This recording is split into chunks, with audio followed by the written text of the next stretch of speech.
Hi, this is Aleti Mutyamani Sandeep, Aleti Atambaral, RTV English News. Today news about people's democracy. Today news, all-round attack on women, defeat BJP. The 18th general election in 2024 is a challenge before all secular democratic forces in the country. And at the same time, an opportunity is disclosed and nightmarish regime of violence, fear, hunger and unemployment unleashed by the BJP RSS government in the last 10 years. It is time to recall the list of broken promises and to review the adverse impact of its policies on women and larger economic, political, social damage done by this regime. This seen the alarming threat of food security, the specter of hunger and malnutrition, rising unemployment, back-breaking price rise, escalating communal and caste attacks and shocking increase in violence and brutality against women and girl children. The BJP government has failed India's women and it must be held accountable for its crippling price rise. The loss of employment and income has been accompanied by spiraling prices because of hikes in the prices of petrol, diesel and gas and imposition of GST on food items by the Modi regime. The Modi government increased the excise duties on petrol by 250% and on diesel by 820%.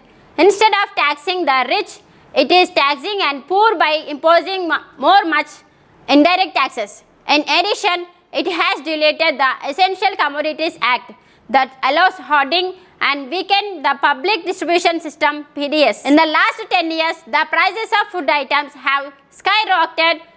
Cereal prices have gone up by 24%, wheat flour by 28%, pulses by 22-30%, groundnut oil by 42%, mustard oil by 71%, Vanaspati by 112%, sunflower and palm oil by 101 to 128%, potatoes by 65%, onions by 69% and tomatoes by 115%. The Ujjwala cooking gas scheme has been big fraud.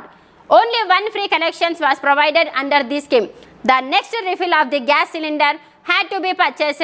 Subsidies have been reduced almost to zero and the price of the LPG cylinder has risen from 414 in 2014 to rupees 1200 to 2022 by almost 3 times. Just before the assembly elections in 2023, the central government announced rupees 200 rebate, bringing the price down about rupees 1000.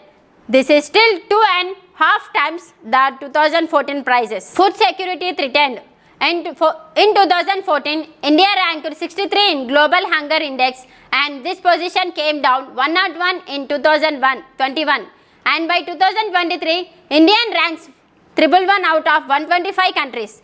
Reports of starvation deaths, particularly in the adversary region, began to be noticed from 2016 onwards.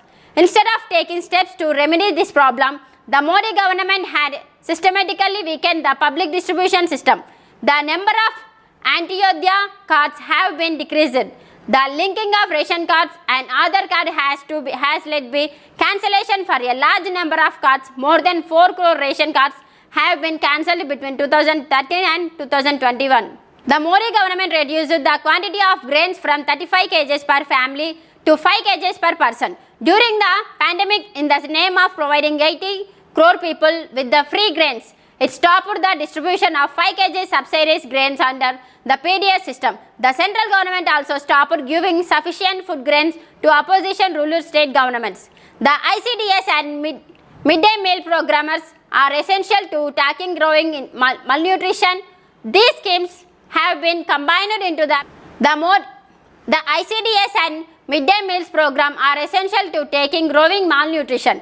These schemes have been combined into PM Poshan program and their central allocations have been severely cut by 40%. Between 2016 to 20, severe malnutrition in children between 0 to 5 years of age increased in 341 out of 707 districts in 36 states and union territories. Instances of anemia in women between 15 and 49 years of age have grown by 4.1% between 2016 and 2021. The NFSA mandates the maternity benefit rupees 6,000 to pregnant women for their nutrition, but the government has restricted this to the first child. Growing unemployment. Women's work participation rate is today the lowest in the country since independence. According to the NSSO, in 2017-18, around 40 lakh women were pushed out of work. The CMIE data shows that by 2022, 8.8 crore women were willing to work but could not get jobs. Almost 1 crore jobs were lost during demonstrations. It is estimated that 88 lakh of these were women's jobs. The promise of 10% of contracts to MSME with 50% women workers had not seen the light of day. According to the NCRB data, suicides amongst the daily wage workers went up by 170% for male workers and 137% for women workers between 2014 and 21. Women workers are more than half of the beneficiaries of MG and REGA work. In some states, about 2/3 of applicants are women, and in wake of severe employment crisis, more work continues to be demanded under the scheme. However, in 2013, the average number of days available to one household was a little above 60 per year. Between 2014 to 21, it came down to less than 40 days of work, and between August 2022 and March 2023, the average days of work was just about 30 days per year. The budgetary allocation for the scheme has been distinct cut, such is the Modi guarantee. Commercialization of education. The implementation of the National Education Policy 2020 has led to privatizations and communization of education. Thousands of schools have been merged in the name of rationalization, and approximately 2 lakh government schools have been closed all over the country. As many as 1/3 of girls are not enrolling into schools.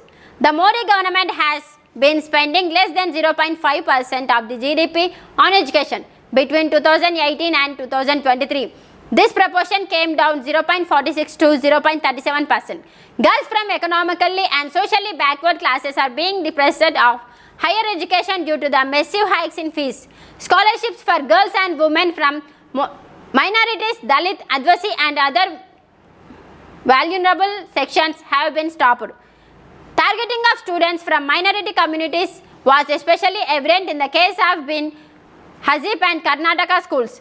Textbooks have been changed and removed reference anti-caste movements and women movements for the right to equality, freedom of choice and right to their bodies. BJP ruled state giving Manuwadi orientation of textbooks. Women's Reservation Bill. The women's movement has been struggling to get the Women Reservation Bill passed for the past 27 years. This government finally passed the Nari Shakti Vadan Adhinyayam, new name for the Women's Reservation Bill, on September 19 to 2023. Yet this remains a farce and will not be implemented during the 2024 general elections, as the government has linked the bill to the census and delimitation process, which may take more than 10 years to complete.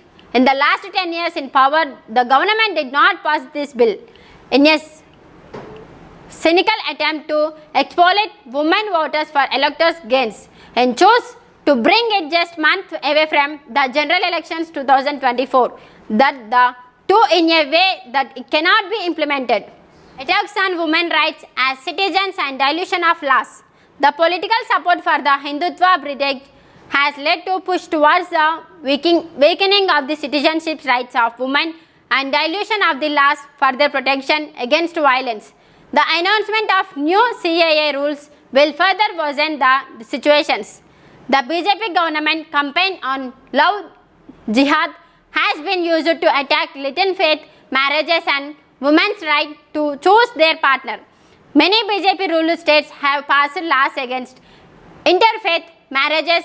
Section 498A of the IPC, giving protection of women against domestic abuse, had been diluted, and now no arrests are being made under the law. To get any relief under the Domestic Violence Act is also a very big struggle for women.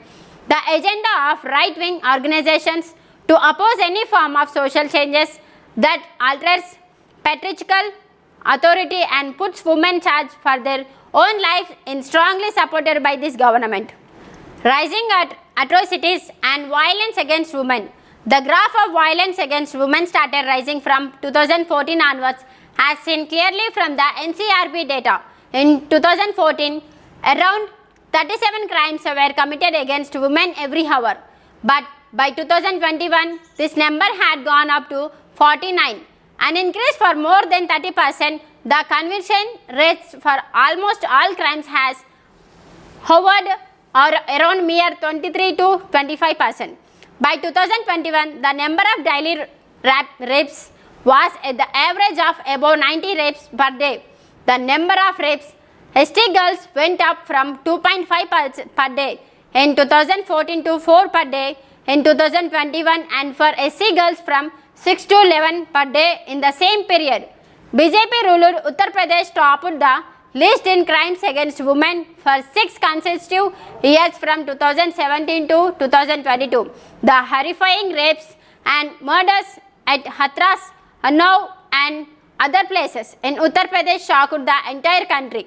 The NCRB data recorded 94.47% surge in sexual offences against children since 2017. Uttar Pradesh has recorded the highest crimes in this category as well, with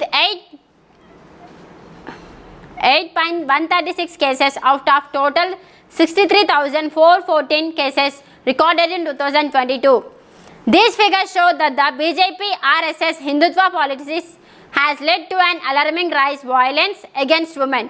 Powerful people connected with the Hindutva brigades and getting away with murder and rape.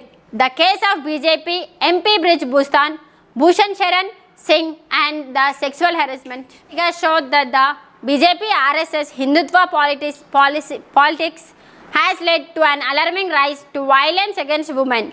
Powerful people connected with the Hindutva brigades are getting away with murder and rape. In cases of BJP MP Brij Bhushan Sharan Singh and the sexual harassment charges against him by Olympic winning women wrestlers. The similar case of Haryana Minister Sandeep Singh and the most shocking release of the murderers and rapists of Bilkis Bano by the BJP government of Gujarat, and blinding examples of the Rakshtra Savika Samiti, Durga Vahini and their affiliates have become an abhorrence of their menu code and create deep polarization within women who are emerging as one of the target audiences for right-wing groups.